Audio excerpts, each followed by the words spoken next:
যেই মুহূর্তে হাসিনা পাগল হয়েছে সেই মুহূর্তে আমরা নিশ্চিত ছিলাম, মানে আমরা বাঁচি আর মরি, হাসিনা আর নাই। গোলাগুলি হচ্ছিল, হেলিকপ্টার দিয়ে গুলি করেছে অনেকবার 19 তারিখে। জুলাই আগস্টের আন্দোলন অনেকে অনেক কথা বলতে পারে, বাট এটা আন্দোলনের নামটা আসলে হওয়া উচিত জনতার আন্দোলন।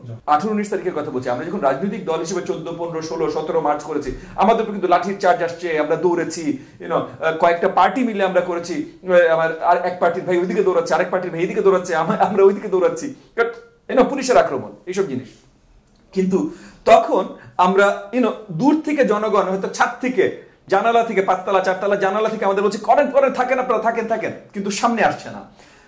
18-19 তারিখ যখন এই যে ছাত্রদের সাথে ছিলাম, তখন মানে এলাকাবাসী, মানে আপনি বিশ্বাস করবেন না ভাই, বাড়ি থেকে মহিলারা মানে বোঝা যাচ্ছে ভাই যে মানে রান্না করছিল হয়তো, ওর মধ্যে থেকে দৌড়ে আসছে, পানি নিয়ে, শরবত বানিয়ে নিয়ে আসছে, স্যালাইন বানিয়ে নিয়ে আসছে, কি লাগবে তোমাদের, কি সহযোগিতা করতে পারো, মানে পুরো রাস্তা ধরে, মানে সব আশেপাশে সব এলাকাবাসী চলে আসছে। এই যে গলি গলি থেকে 25-30 হাজার ছাত্রছাত্রী যাচ্ছিল, গলি গলি থেকে ছোট ছোট ছাত্র লিগটিক এগুলোর বাহিনী আর কি, টোকাই বাহিনী আর কি, ওরা এসে আপনার কি বলে না, ছোট ছোট ককটেল মেরে, কিছু মেরে আবার দৌড়াচ্ছিল, পালাচ্ছিল।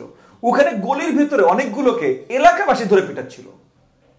সো এই যে 18-19 তারিখে প্রাইভেট বিশ্ববিদ্যালয়, স্কুল, কলেজের ছাত্রছাত্রীরা নেমে যাওয়াতে জনগণের সম্পৃক্ততাটা আসলে পুরোপুরিভাবে চলে আসে।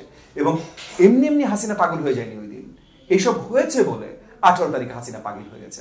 যেই মুহূর্তে হাসিনা পাগল হয়েছে সেই মুহূর্তে আমরা নিশ্চিত ছিলাম, মানে আমরা বাঁচি আর মরি, হাসিনা আর নাই।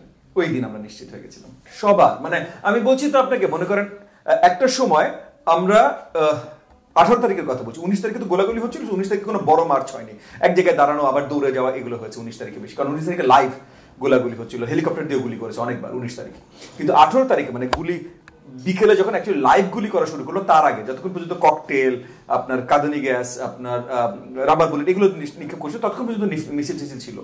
তো ওই জায়গাগুলোতে একটা সময় মিছিলের জন্য সামনে থেকে আমাকে দেখা যায়, মানে সবার সাথে হাঁটতে তো আর দেখা যাবে না, সো একটা রিক্সার উপরে ছাত্ররা নিয়ে আমাকে দাঁড়া করিয়ে দিল।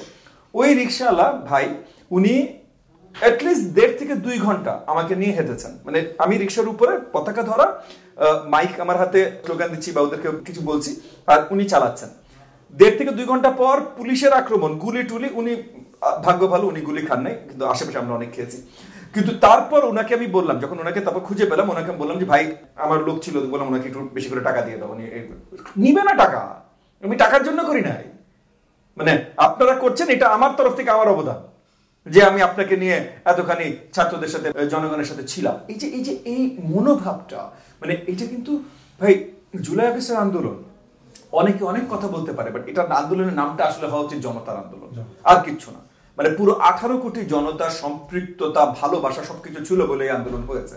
তো এটা জনতার আন্দোলন, এটা কুক্ষিগত কারোর হাতে, রাজনৈতিক দলের হাতে যেমন করা যাবে না, কোনো ছাত্র সংগঠনের হাতে করা যাবে না, কারোর হাতে করা যাবে না, এটা প্রপার জনতার আন্দোলন।